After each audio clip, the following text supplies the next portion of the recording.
অলির কথা শুনে বকুল হাসে, কই তাহার মতো তুমি আমার কথা শুনে হাসো না তো।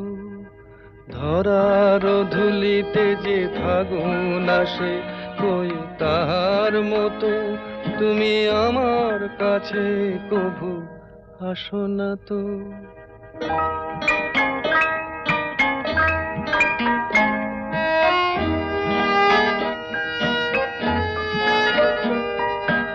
আকাশ পারে ওই অনেক দূরে, যেমন করে মেঘ যায় গয়ুড়ে।